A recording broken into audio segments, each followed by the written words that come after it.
The letter from the HOA arrived on a Tuesday morning in November, and I knew immediately it was going to be a problem because it was printed on that expensive cream-colored paper Sharon liked to waste money on.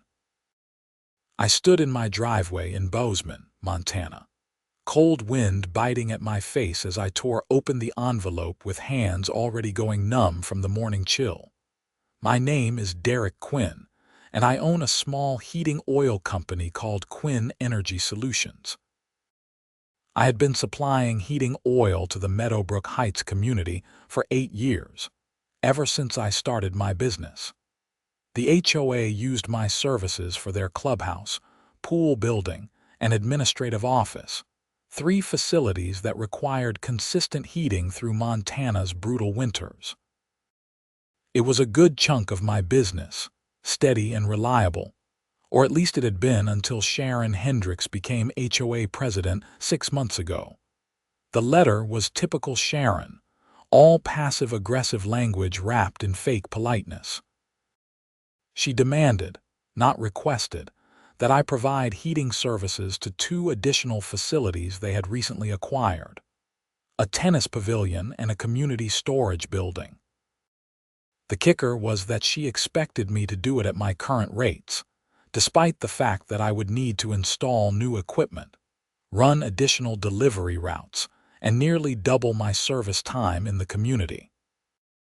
I read the letter 3 times standing there in the cold, my breath forming clouds in front of me. The final paragraph made my blood pressure spike. Sharon had written that if I did not agree to these terms within 5 days, the HOA would be forced to seek alternative heating providers for all their facilities, effectively threatening to take away my existing contracts unless I caved to her demands. I walked back into my house and sat down at the kitchen table. My wife had left me 2 years ago, so the place was quiet except for the hum of the refrigerator. I reread the letter one more time, paying attention to the specific wording. Sharon had made a critical mistake in her arrogance. She had put everything in writing, including the threat to terminate existing contracts based solely on my refusal to expand services at below-market rates. That was contract interference, possibly even extortion depending on how you looked at it. I spent the rest of the morning going through my contracts with Meadowbrook Heights. I had drawn them up with a lawyer when I first started servicing the community, and they were solid. Each contract was for a specific facility with a specific rate structure, and each one had an automatic renewal clause unless either party gave 90 days notice. Sharon could not legally terminate them just because I refused her new demands. The contracts also had something else I had forgotten about, a clause my lawyer had insisted on including. Any modifications to service or rates had to be mutually agreed upon in writing, and either party could propose rate adjustments annually based on market conditions, equipment costs, and service requirements. I picked up my phone and called my lawyer, Tom Davidson. He had been my roommate in college at Montana State University, and he had helped me set up my business. Tom listened as I explained the situation, and I could hear him typing on his computer as I talked. "She is trying to bully you," Tom said when I finished. "But she picked the wrong person to mess with. Those contracts are airtight, Derek. She cannot touch them, and if she tries, you have grounds for a lawsuit." "I do not want to sue them," I said. "I just want to keep my business running without someone trying to take advantage of me." "Then call her bluff," Tom said. "Better yet, let me draft a response. We will remind her of the contract terms and let her know that any new services will require new contracts at market rates.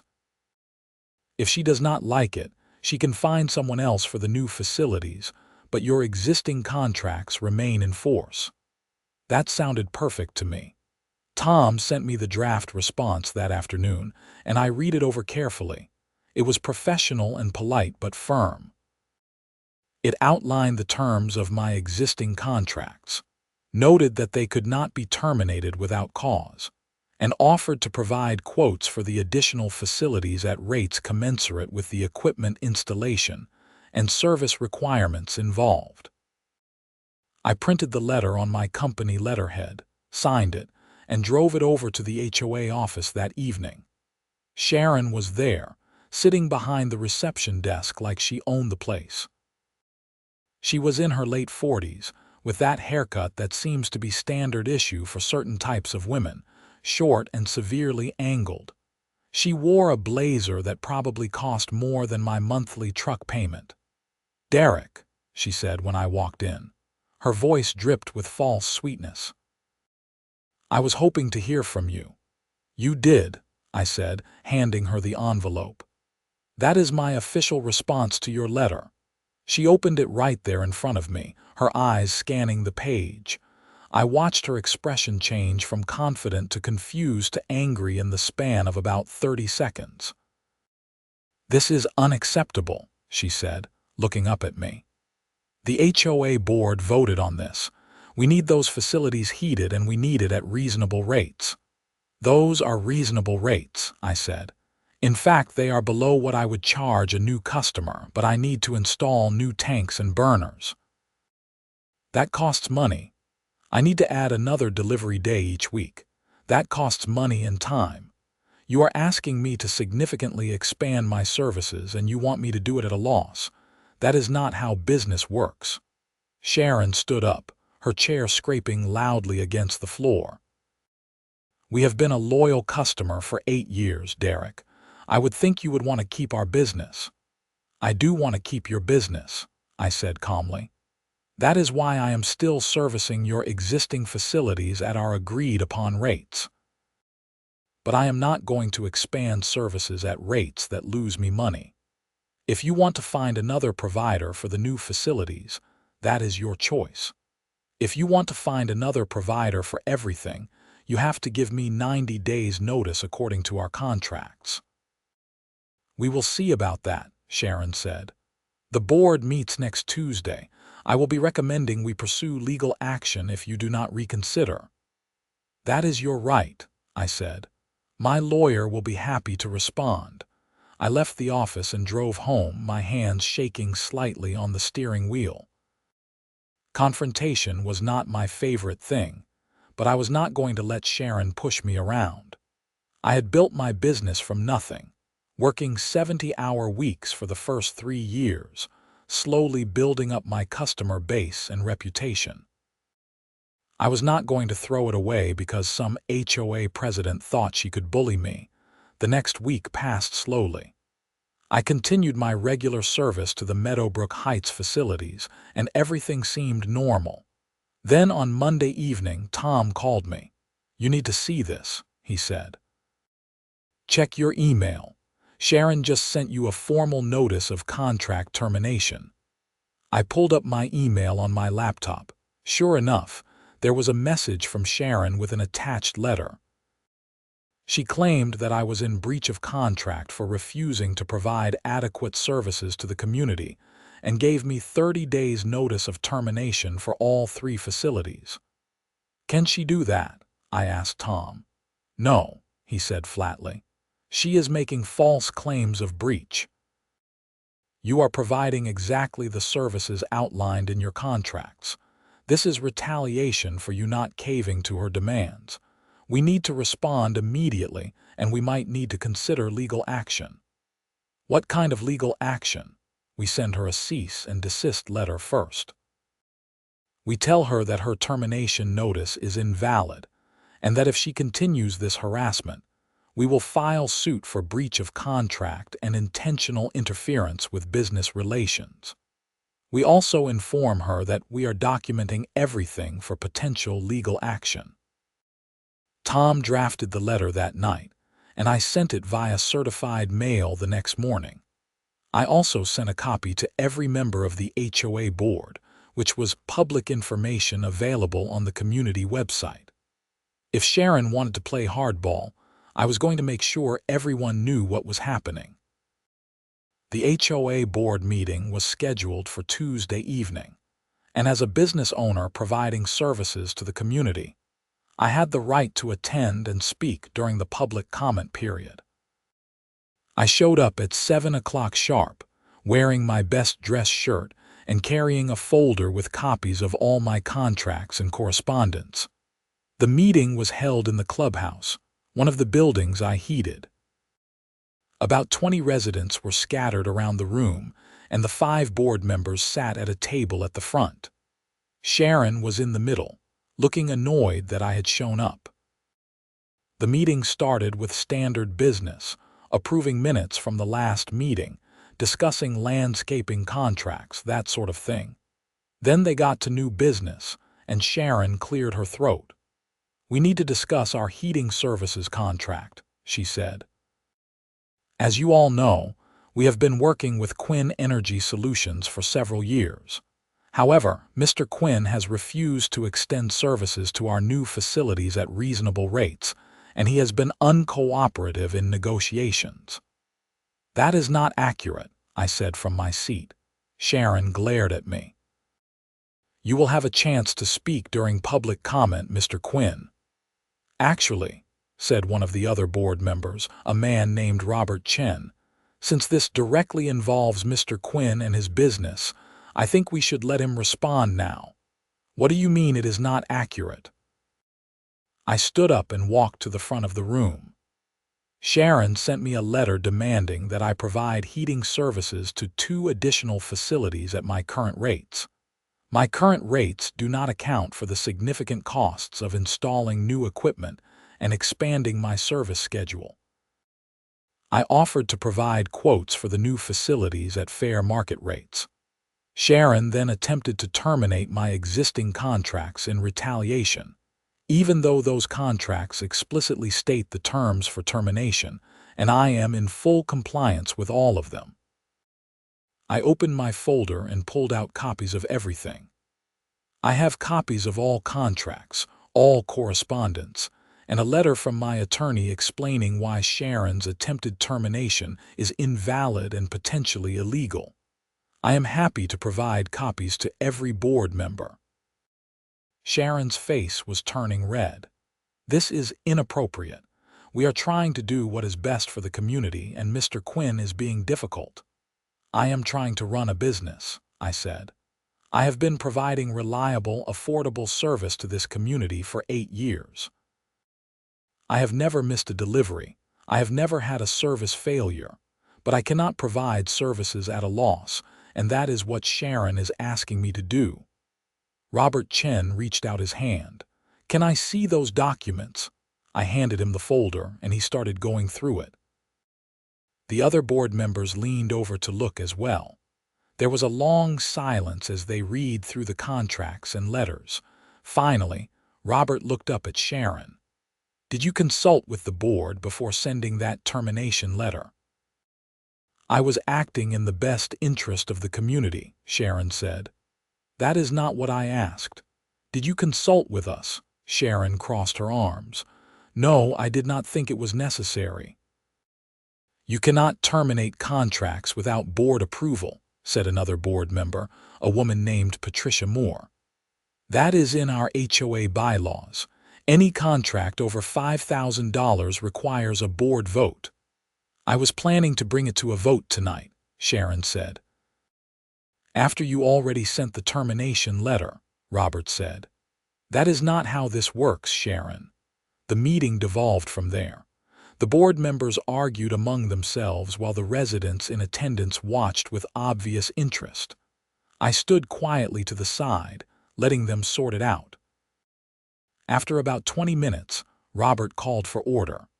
"Here is what we are going to do," he said. "First, we are going to formally rescind the termination letter that Sharon sent without authorization. Second, we are going to apologize to Mr. Quinn for this mess. Third, we are going to continue our existing contracts at the current terms. And fourth, we are going to get competitive quotes for heating services for the new facilities, including a quote from Mr. Quinn if he is willing to provide one." "I am happy to provide a quote," I said. Sharon looked like she wanted to explode, but she kept her mouth shut. The board voted 4-1 to approve Robert's proposal, with Sharon casting the only dissenting vote. I went home that night feeling cautiously optimistic. Over the next 2 weeks, I put together a detailed quote for the 2 new facilities. I priced it fairly but not cheaply. The tennis pavilion would need a new oil tank and burner system installed, and the storage building would need a smaller setup but still required equipment and regular service.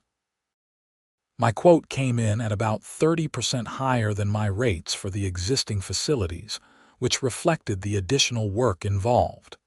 I submitted the quote to the HOA board, and I knew Sharon was going to have a fit when she saw it, but I did not care. My quote was fair, and I could document every cost and justify every line item. What I did not expect was what happened next. 2 days after I submitted my quote, I got a call from Robert Chen. He asked if we could meet for coffee, said he wanted to discuss the quote in an informal setting. I agreed and met him at a coffee shop in downtown Bozeman the next morning. Robert was a software engineer, late 30s, and from what I had heard, he had only joined the HOA board because his wife had guilted him into it. He seemed like a reasonable guy, which made him an anomaly in HOA leadership. "Your quote is thorough," Robert said after we got our coffees and sat down. "Maybe too thorough. Sharon is telling everyone you are price gouging." "My prices are completely in line with market rates," I said. "I can show you quotes from my competitors if you want. I am actually on the lower end for new installations." "I believe you," Robert said, "but here is the situation. Sharon has been shopping around, and she found a company out of Billings that quoted significantly lower. She is pushing the board to go with them." "A company from Billings," I said. "That is a 2-hour drive. How are they going to provide regular service?" "They say they can do it," Robert said, "and their quote is about 40% less than yours." I shook my head. "That does not make sense. They would spend half their time driving back and forth. Either they are lowballing to get the contract and planning to raise rates later, or they are going to provide terrible service, or both." "Probably," Robert agreed, "but Sharon has convinced 2 other board members that we should try them." "We are voting next week." "What about my existing contracts?" I asked. "Those are safe," Robert said. "Even Sharon knows she cannot touch those now, but between you and me, I think she is playing a longer game. She is going to give this Billings company the new facilities, let you keep the old ones for now, and then when your contracts come up for renewal, she will push to switch everything to the cheaper company." I sipped my coffee, thinking, when are my contracts up for renewal? "About 4 months," Robert said. "April 1st. That was interesting. April 1st was also when the heating season typically ended in Montana. By the time my contracts came up for renewal, the HOA would not need heating services again until the following October. Sharon could terminate my contracts in April, switch to the Billings company for everything, and I would lose the entire account." "Thanks for the heads up," I said. Robert leaned forward. "Look, I am not supposed to be telling you any of this, but Sharon is bad for the community. She has made enemies of half the residents and most of the vendors. If there was some way to, I do not know, make her look bad or get her voted out, a lot of people would be grateful." "I am not interested in HOA politics," I said. "I just want to run my business." "I understand," Robert said. "But think about it. Sharon is going to keep coming after you unless something changes." I drove back to my office, my mind racing. Robert was right. Sharon had it out for me, and she was not going to stop. Even if I kept my existing contracts for now, she would find a way to push me out eventually. I needed to do something, but I was not sure what. The answer came to me that afternoon when I was reviewing my contracts again. I noticed something I had missed before, buried in the rate adjustment clause. Either party could propose rate adjustments annually based on market conditions, equipment costs, and service requirements. The key word was annually, and it had been over a year since my last rate adjustment. Actually, it had been 3 years. I had kept my rates frozen because the account was steady and I did not want to rock the boat. But things had changed. Oil prices had increased by 20% over the past 3 years. Equipment costs had gone up. Insurance had gone up. My costs were significantly higher than they had been when I last set my rates, and I had been eating the difference to keep the account. I called Tom Davidson. "Can I raise my rates on the existing contracts?"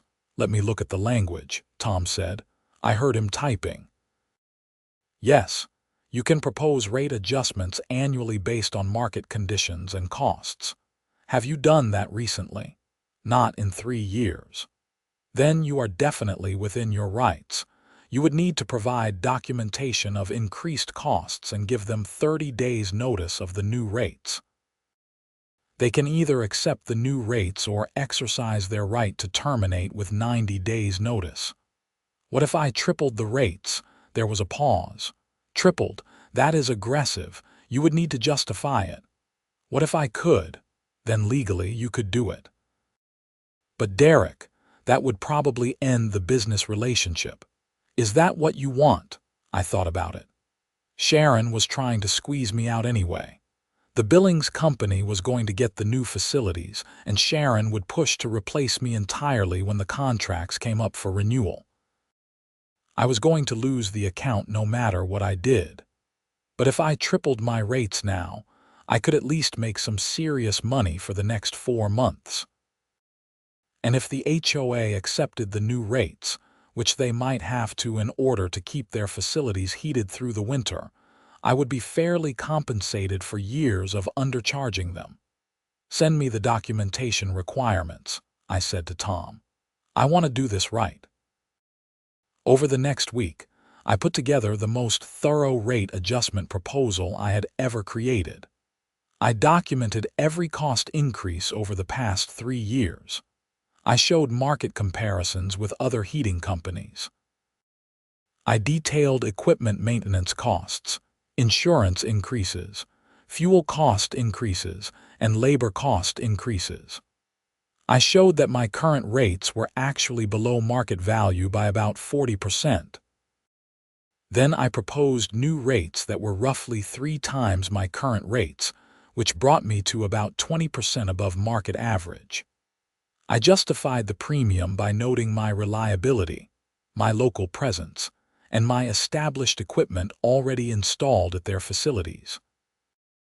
If they switched to another provider, they would need to pay for new equipment installation, which would cost tens of thousands of dollars. I had Tom review the entire proposal.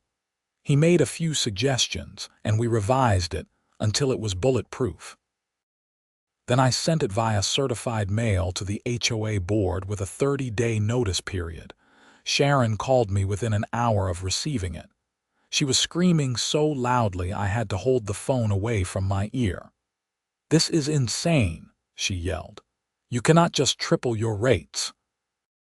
"I can according to the contract," I said calmly. "I have not adjusted rates in 3 years despite significant cost increases. The new rates are justified and documented. We will never pay this. We will terminate your contracts immediately. You can terminate with 90 days notice," I said. "But until then, you are obligated to pay the new rates or you will be in breach of contract. And if you stop payment, I will stop service and your facilities will freeze. I am sure the residents will love that." Sharon made some incoherent, angry noises and hung up on me. I knew I was gambling. If the HOA called my bluff and terminated the contracts, I would be out a significant chunk of my business. But I had run the numbers. I had enough other customers to survive, and if I could collect 3 months of the new rates before the HOA switched providers, I would actually come out ahead financially. The next HOA board meeting was scheduled for the following Tuesday, and I made sure to attend. The community room was packed. Apparently word had gotten around about my rate increase, and people were interested. Sharon started the meeting by immediately addressing what she called the Quinn energy situation. Mr. Quinn has submitted an outrageous rate increase that would triple our heating costs, she announced. This is clearly retaliation for our decision to hire a different company for our new facilities. I am recommending that we immediately terminate all contracts with Quinn Energy and switch all our facilities to Mountain Valley Heating out of Billings. We cannot immediately terminate, Robert Chen said. The contracts require 90 days notice. Then we give 90 days notice, Sharon snapped. But we are not paying these inflated rates. If we do not pay, Mr. Quinn can stop service, Patricia Moore pointed out. It is the middle of winter. We cannot have our facilities freeze. Mountain Valley can take over, Sharon said. Not without installing new equipment, I said from my seat. That will take weeks, assuming they can even get the equipment and permits in time. Sharon glared at me. You planned this. You are trying to hold us hostage. I am charging fair market rates, I said. Rates I should have been charging all along. You are welcome to verify that my rates are in line with industry standards. In fact, I encourage you to get quotes from other local companies for taking over service of existing equipment. You will find that my rates are competitive. One of the residents in the audience raised her hand. Her name was Margaret, and she was in her 70s. Can I say something? This is board business, Sharon said. I am a homeowner in this community, and this affects my HOA fees, Margaret said firmly. I want to speak. Robert nodded. Go ahead, Margaret. I have been in this community for 15 years, Margaret said. Quinn Energy has serviced our facilities the entire time I have been here. Derek has never let us down, not once. He shows up in snowstorms. He answers his phone at midnight when the clubhouse heater fails. He is reliable and honest. Sharon, you have been president for 6 months, and you have caused more problems than the previous 3 presidents combined. Maybe the issue is not Derek. Maybe the issue is you. There was applause from several other residents. Sharon's face turned bright red. This is inappropriate, Sharon said. We need to focus on the financial aspects. Fine, let us talk finances, Robert said. He had a spreadsheet pulled up on his laptop. I ran the numbers. If we switch to Mountain Valley Heating, we need to pay for new equipment installation at all 3 existing facilities. That is about $60,000 upfront. Their monthly rates are lower than Derek's proposed rates, but when you factor in the installation costs and the likelihood that their rates will increase after the first year, we would not break even for about 4 years. And that is assuming they provide good service, which is a big assumption for a company that is 2 hours away. Or, Patricia Moore added, we could accept Derek's new rates, which are high but fair, and stick with a proven provider. Sharon was clearly losing control of the meeting. We should at least try to negotiate with Mr. Quinn. These rates are still too high. I am open to negotiation, I said. This was true. I had built some padding into my proposal specifically for negotiation purposes, but I am not going back to my old rates. Those rates were too low, and I was losing money. The board debated for another hour. Residents chimed in with opinions, most of them surprisingly supportive of me. I got the sense that a lot of people were sick of Sharon's aggressive management style and saw this as an opportunity to push back. Finally, Robert called for a vote. We have 3 options. 1. Accept Derek's rates as proposed. 2. Terminate the contracts and switch to Mountain Valley Heating. 3. Negotiate with Derek for rates somewhere between his current rates and his proposed rates. All in favor of option 3. 4 hands went up. Only Sharon voted against it. "Derek, are you willing to negotiate?" Robert asked. "Yes," I said. "But not tonight. I need to see a good faith commitment from the board." "What kind of commitment?" Patricia asked. "First, a formal apology from Sharon for her harassment and the invalid termination letter she sent. Second, a board resolution affirming my contracts and committing to work with me professionally going forward. Third, an agreement to negotiate in good faith with the goal of reaching terms that are fair to both parties." Sharon looked like she was going to have a stroke. "I am not apologizing for doing my job." "Then we have nothing to negotiate," I said. "You will pay my proposed rates or you will find another provider. Your choice." Robert and Patricia exchanged looks. Then Robert said, "Sharon, you did send that termination letter without board approval. You should apologize." "I will not," Sharon said. "Then I move that we accept Derek's proposed rates as submitted," Robert said. "All in favor?" Patricia raised her hand immediately. Another board member, a younger guy named Jason, raised his hand too.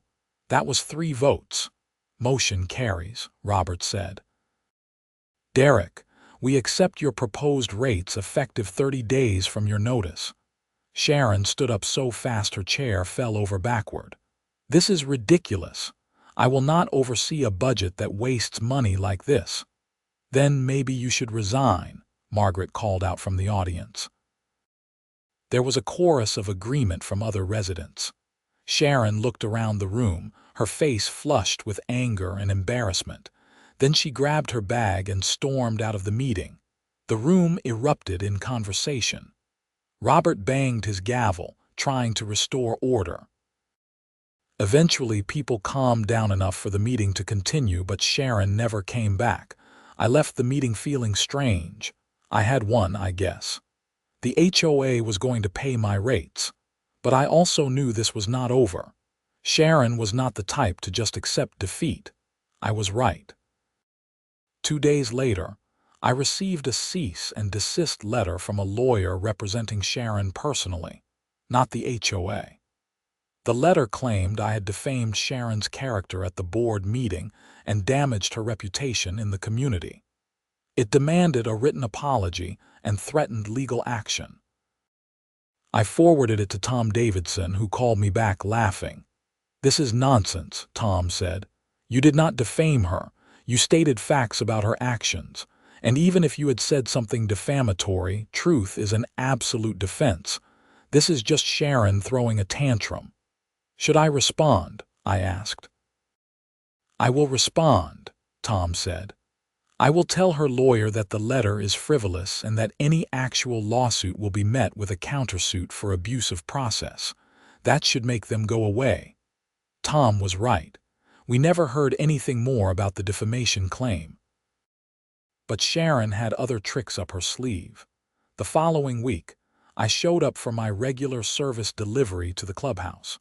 The locks had been changed. I could not get into the building to check the heating system like I normally did. I called the HOA office and got the answering machine. I called Robert Chen. "Sharon changed all the locks and did not give you new keys," Robert said.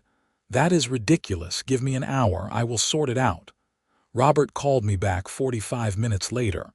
"Okay, here is what happened."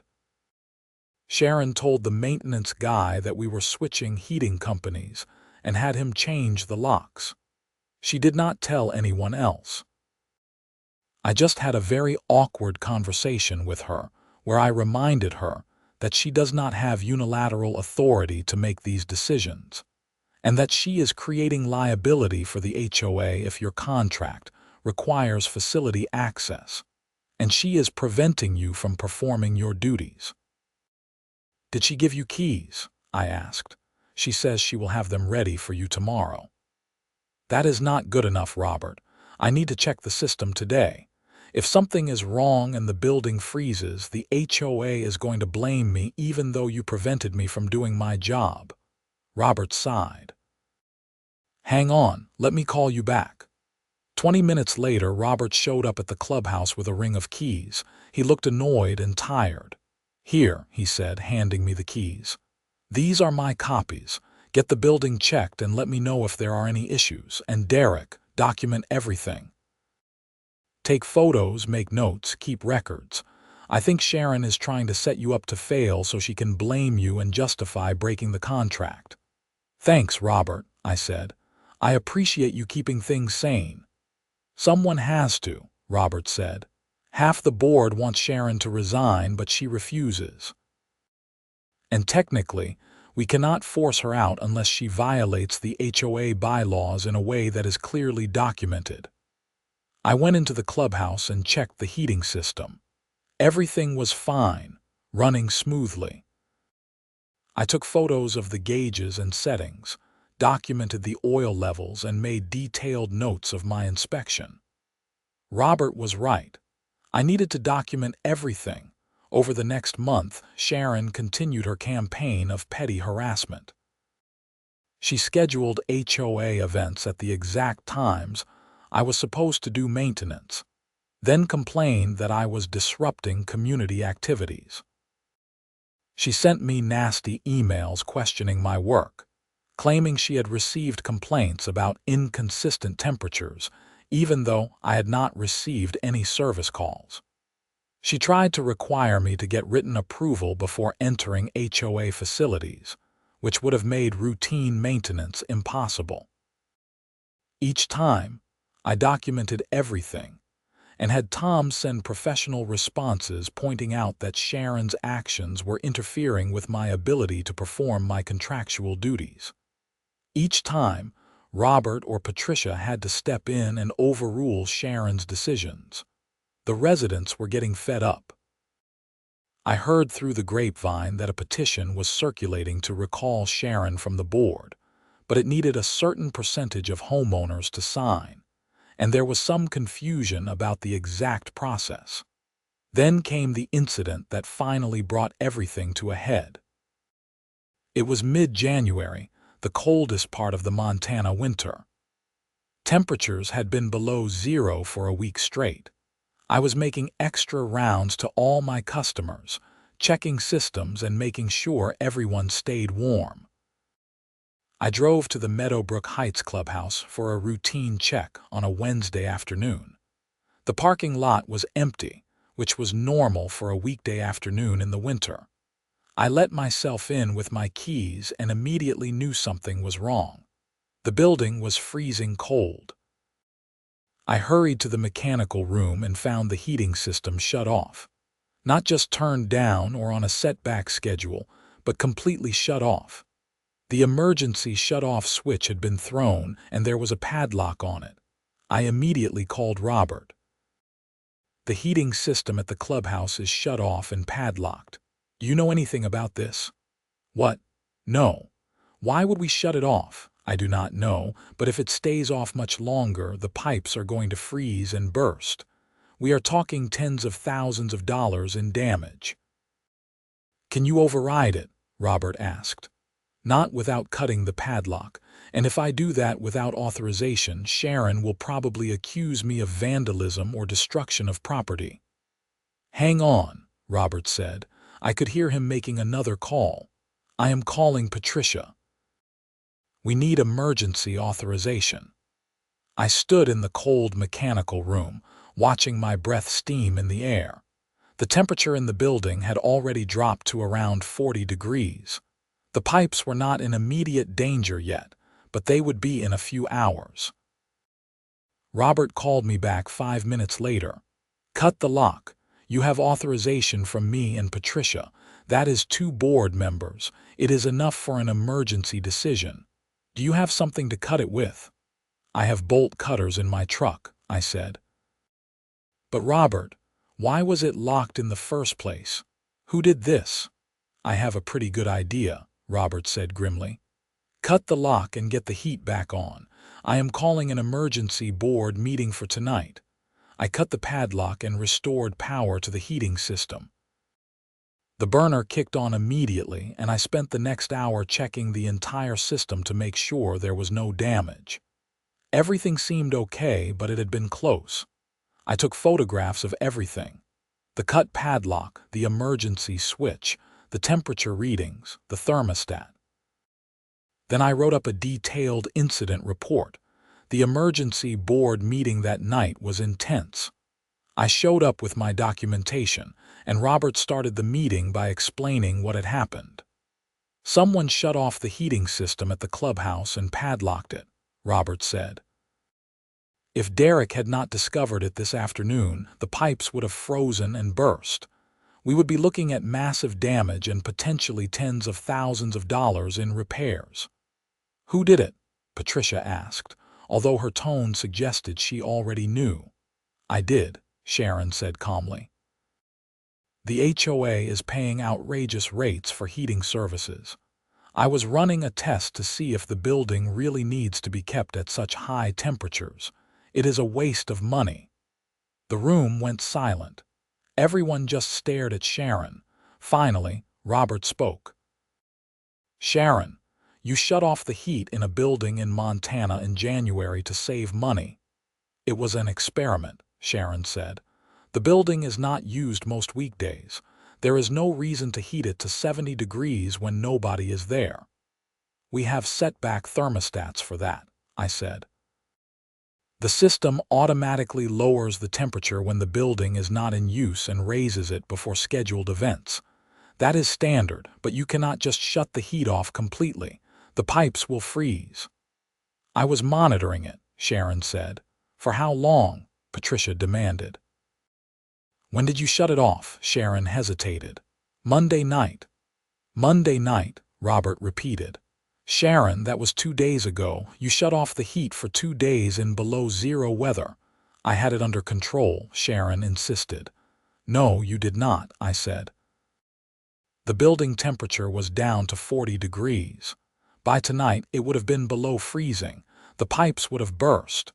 You would have had water damage throughout the entire building. Jason, the younger board member, was shaking his head. This is insane. Sharon, you could have caused a catastrophe. I was trying to save the HOA money, Sharon said, her voice rising. We are paying Derek triple what we should be paying because you all caved to his demands. We are paying Derek fair market rates, Patricia said coldly. And even if we were not, you cannot just shut off the heat in the middle of winter. What were you thinking? I was thinking that someone needs to stand up to vendors who take advantage of us, Sharon shouted. Derek did not take advantage of us, Robert said. You tried to force him to expand his services at below market rates. He refused. That is business. You have been harassing him for months, and now you have endangered HOA property. I move that we remove Sharon from her position as president effective immediately. You cannot do that, Sharon said. Actually, we can, Patricia said. She had the HOA bylaws pulled up on her tablet. Section 12, Clause 3, board members can be removed by a majority vote if they engage in conduct that endangers HOA property or creates liability for the association. I second Robert's motion. All in favor. Robert said. 4 hands went up. Only Sharon voted against it. Motion carries, Robert said. Sharon, you are no longer HOA president.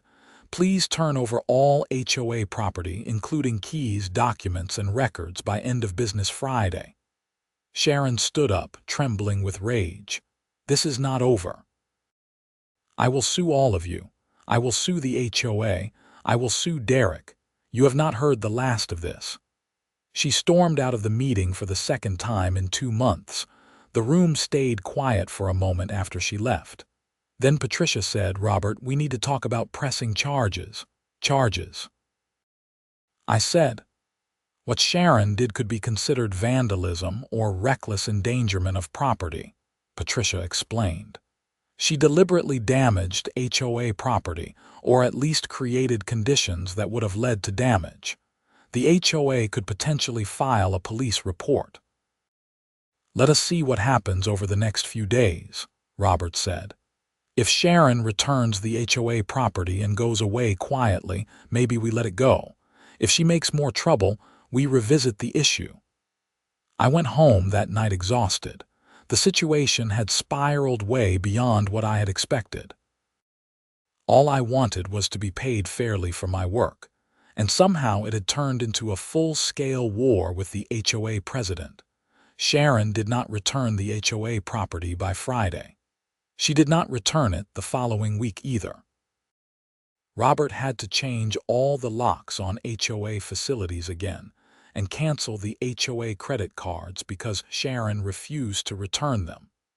Then, on a Wednesday afternoon, 3 weeks after Sharon was removed as president, I got a call from an investigator with the Montana Department of Labor and Industry. He wanted to meet with me to discuss a complaint filed by Sharon Hendricks alleging that I was operating my heating oil business without proper licensing and permits. I met with the investigator the next day, bringing every license, permit, and certification I had. The investigator went through everything carefully, asked a lot of questions about my business operations, and finally closed his folder. "Everything looks in order, Mr. Quinn," he said. "Your licenses are current, your insurance is valid, your equipment certifications are up to date. I do not see any issues." "So the complaint was frivolous?" I asked. The investigator hesitated. "I cannot comment on the complaint itself, but I will note in my report that I found no violations. If Ms. Hendricks files additional complaints, we will investigate those as well, but at some point, repeated frivolous complaints can be considered harassment." After the investigator left, I called Tom Davidson. "Sharon is filing false complaints with state agencies now," I told him. "How far is she going to take this?" "Until she faces consequences," Tom said. "Right now, she has been removed from the HOA board, but nothing has really happened to her. She needs to understand that her actions have legal consequences. I think it is time we went on offense." "What do you mean?" "I mean we file a lawsuit. Civil harassment, interference with business relations, possibly defamation depending on what she said in that complaint to the state. We make it clear that continued harassment will cost her money." I did not love the idea of suing someone, but Tom was right. Sharon was not going to stop unless she was forced to stop. "Do it," I said. Tom filed the lawsuit the following week. We sued Sharon personally for her pattern of harassment and interference with my business. We documented everything: the attempted contract termination, the changed locks, the shut-off heating system, the false state complaints. We asked for damages to compensate for my legal fees and time spent dealing with her harassment, plus an injunction preventing her from continued interference with my business. Sharon responded with her own lawsuit, claiming that I had conspired with other board members to remove her from her position and damage her reputation. It was nonsense, but it meant we were heading to court. The case took months to work through the system. There were motions and counter-motions, depositions and document production. Tom handled most of it, but I had to spend a significant amount of time gathering records and giving testimony. During all of this, I continued to service the Meadowbrook Heights HOA facilities at my new rates. Robert Chen had been elected president after Sharon was removed, and he was easy to work with. The community actually seemed happier without Sharon constantly stirring up drama. In early May, as the heating season was winding down, we finally had our day in court. It was just a hearing on preliminary motions, not a full trial, but it was important. Sharon was asking the judge to dismiss my lawsuit and to grant summary judgment on her lawsuit against me. The hearing was held at the Gallatin County Courthouse in Bozeman. Tom and I sat at one table, Sharon and her lawyer at another. The judge was a woman in her 60s who had a reputation for being no-nonsense. Sharon's lawyer went first, arguing that my lawsuit was retaliation for Sharon's legitimate exercise of her duties as HOA president. He claimed that Sharon had been acting in the best interests of the community, and that I had abused my business relationship to manipulate the HOA board. Tom stood up to respond. He walked the judge through the timeline of events, showing how Sharon had repeatedly acted outside her authority, had harassed me, had endangered HOA property, and had filed false complaints with state agencies. "Your Honor," Tom said, "this is not a case of an HOA president doing her job. This is a case of an individual engaged in a personal vendetta against a business owner who refused to be bullied. Miss Hendricks attempted to force Mr. Quinn to expand his services at below market rates. When he refused, she retaliated. When the HOA board sided with Mr. Quinn, she escalated her retaliation, and even after being removed from the board, she has continued to harass Mr. Quinn with frivolous complaints and lawsuits." The judge asked some questions, flipped through some documents, and then looked at Sharon. "Miss Hendricks, did you shut off the heating system at the clubhouse in January?" Sharon's lawyer answered for her. "My client was attempting to reduce costs for the HOA, Your Honor." "That is not what I asked," the judge said. "Miss Hendricks, did you personally shut off the heating system and padlock it?" Sharon stood up. "Yes, Your Honor, but I was trying to help the community." "By shutting off the heat in Montana in January," the judge said flatly. "Did you consult with the rest of the board before doing this?" "They were not listening to my concerns," Sharon said. "So that is a no," the judge said. She looked at some more documents. "And you sent a contract termination letter without board authorization." "I was acting as president," Sharon said. "Which gave you authority to make certain decisions," the judge said. "But according to the HOA bylaws, which are part of the court record, contract terminations require board approval. You did not have that approval." Sharon started to argue, but the judge held up her hand. "I have heard enough. Miss Hendricks's motion for summary judgment is denied. Mr. Quinn's motion to dismiss Miss Hendricks's counterclaim is granted. Miss Hendricks, your lawsuit against Mr. Quinn is dismissed with prejudice. You cannot refile it. As for Mr. Quinn's lawsuit against you, that will proceed. I am also granting Mr. Quinn's request for a preliminary injunction. Miss Hendricks, you are prohibited from contacting Mr. Quinn or interfering with his business in any way. If you violate this order, you will be held in contempt. Do you understand?" Sharon looked stunned. "Your Honor, this is not fair. I was just trying to do my job." "You were harassing a business owner," the judge said. "And based on the evidence I have seen today, you may have committed criminal acts as well. The HOA board would be within their rights to file a police report for the heating system incident. Consider yourself lucky that they have not done so yet." The judge banged her gavel, and the hearing was over. Tom and I walked out of the courthouse into the May sunshine. I felt like a weight had been lifted off my shoulders. "What happens now?" I asked. "Now we prepare for trial on your claims," Tom said. "But honestly, I think Sharon's lawyer is going to push her to settle. She just got destroyed in there. If this goes to trial, she is going to lose, and she is going to end up paying your legal fees on top of damages." Tom was right. 2 weeks later, Sharon's lawyer called and asked to discuss settlement. They offered to pay $15,000 to resolve all claims and to sign an agreement never to contact me or interfere with my business again. "Take it," Tom advised.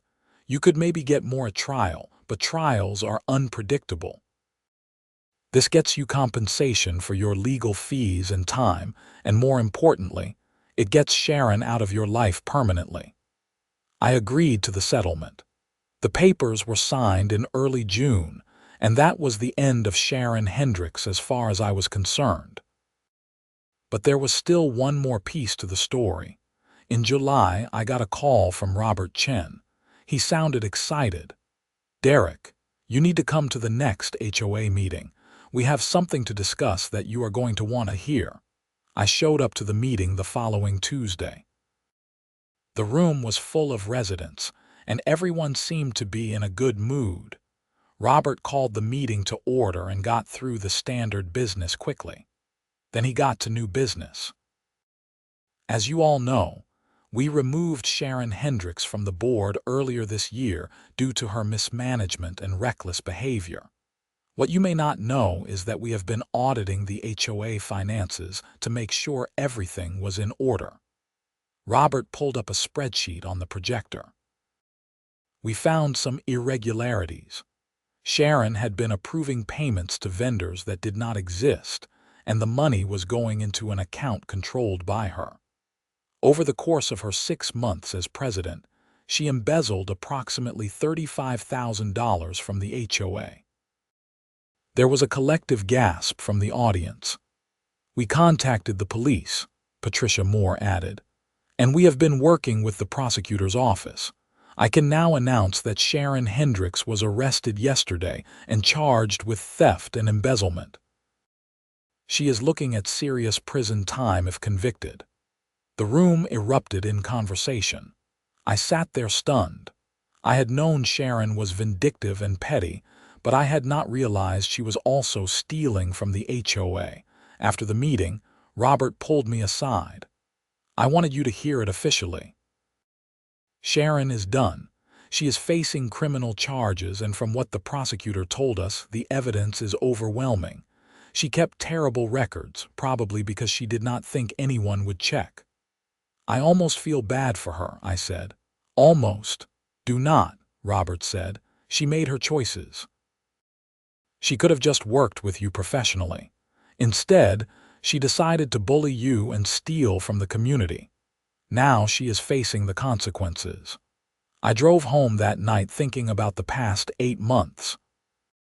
It had started with a simple demand letter and had spiraled into harassment, lawsuits, and ultimately criminal charges. All because Sharon Hendricks could not stand the idea of a vendor standing up to her. As for my business, it was thriving. The Meadowbrook Heights HOA continued to be a customer, paying my fair market rates without complaint. I had picked up several new customers after word got around that I had stood up to the HOA and won. Apparently, a lot of people respected that. The new rates I had implemented actually became my standard rates across all my customers. I realized that I had been undercharging for years, and once I adjusted to fair market prices, my profit margins improved significantly. I was able to hire an assistant, upgrade some equipment, and start saving for retirement. Sharon's criminal case took several months to wind through the courts. In the end, she pleaded guilty to embezzlement charges and was sentenced to 2 years in prison and ordered to pay full restitution to the HOA. I heard through Robert that she had to sell her house in Meadowbrook Heights to pay the restitution. I never saw Sharon again after that hearing in May. Sometimes I wondered if things could have gone differently, if there was some way we could have worked together professionally. But ultimately, Sharon had been so convinced that she was right and that everyone else was trying to take advantage of the HOA that she could not see reason. That kind of thinking had destroyed her life. As for me, I learned some important lessons. I learned to value my work appropriately and not undersell myself just to keep customers happy. I learned to document everything and stand up for my rights even when it was uncomfortable. And I learned that sometimes the only way to deal with a bully is to refuse to be bullied. The following winter was the smoothest one I had ever had with Meadowbrook Heights.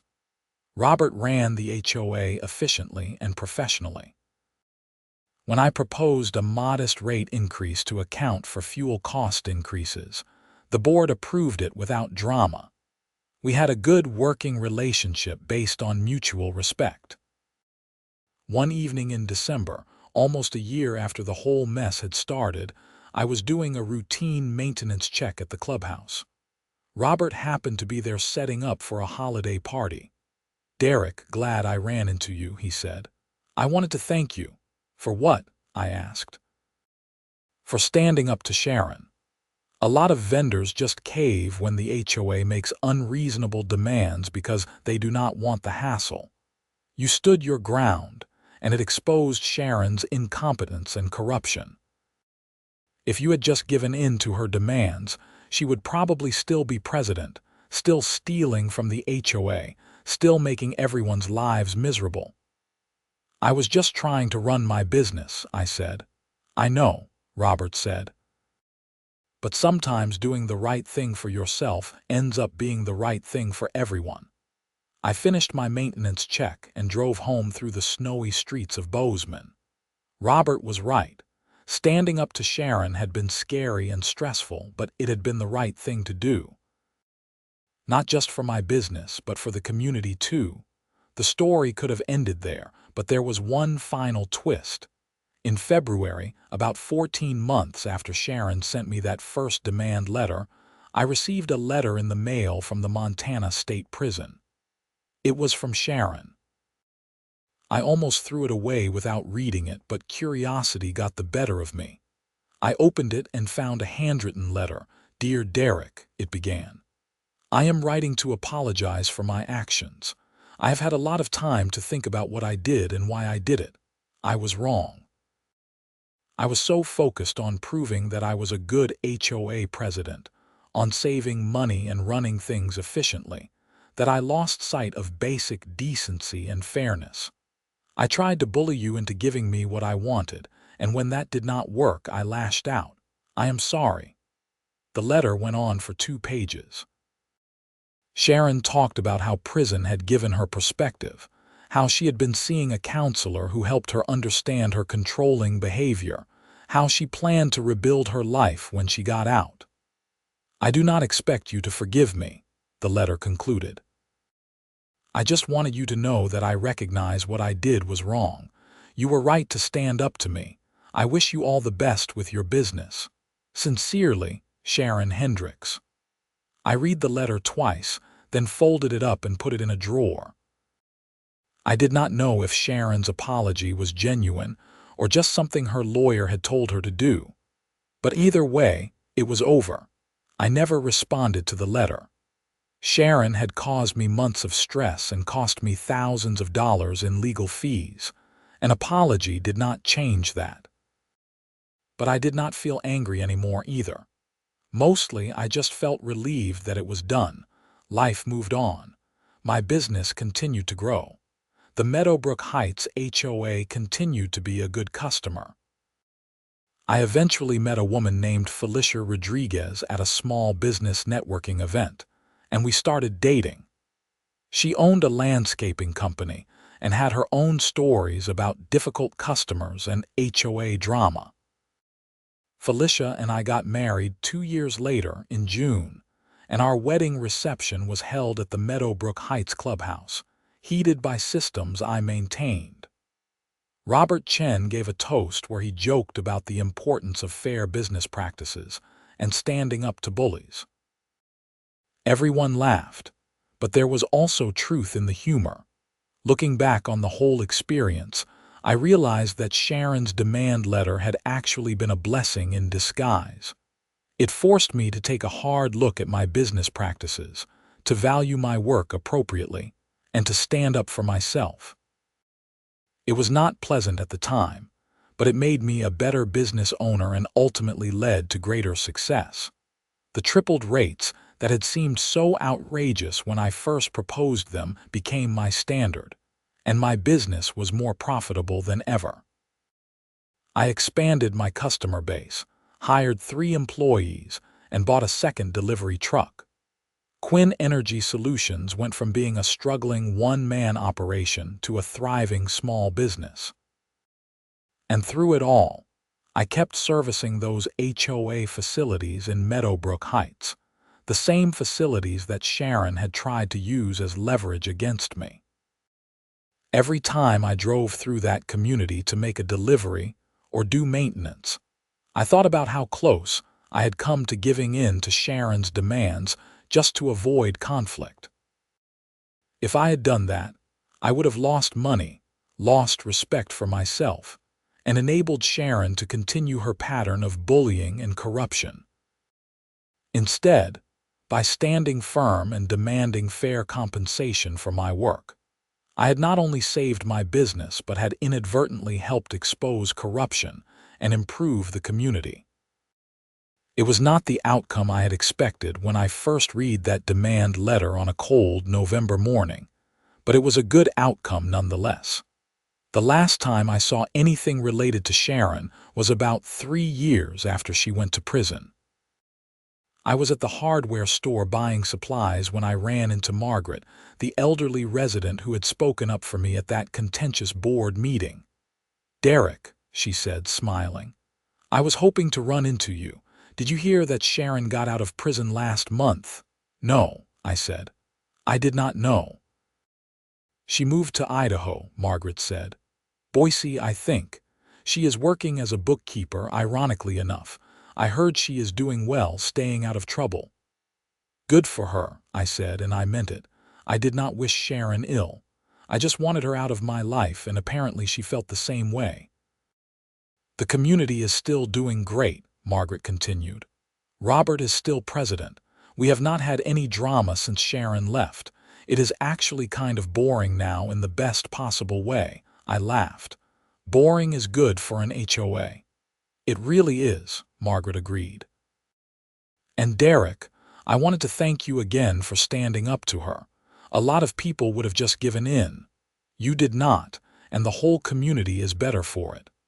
I drove home that day feeling grateful for how things had turned out.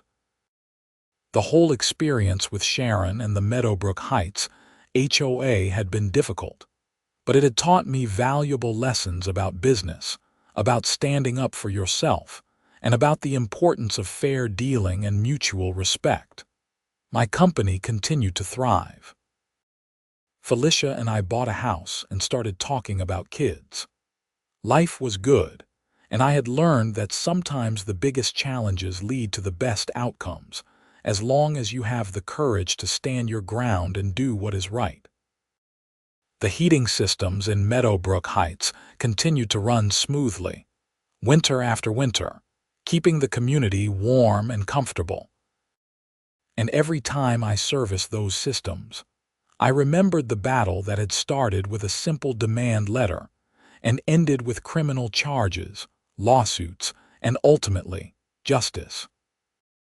It had been a long road from that November morning when Sharon's letter arrived to the peaceful stability that now defined my relationship with the HOA.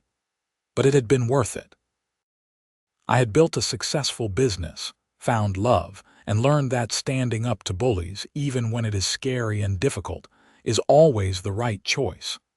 And that, in the end, was the real lesson of the whole experience. Not about HOAs or heating contracts or rate structures, but about having the courage to value yourself and your work, to stand firm in the face of unreasonable demands, and to trust that doing the right thing will ultimately lead to good outcomes. Sharon had tried to force me to heat their facilities at rates that would have bankrupted me. Instead, I tripled my rates and she lost everything. It was not the revenge I had sought, because I had never sought revenge. It was simply the natural consequence of her choices, of her decision to bully and steal and abuse her power. Justice had been served, not through any master plan on my part, but through the simple act of standing firm and letting the truth come to light. Years later, when other business owners asked me for advice about dealing with difficult customers or unreasonable demands, I always told them the same thing. Know your worth, document everything, and never be afraid to walk away from a bad deal.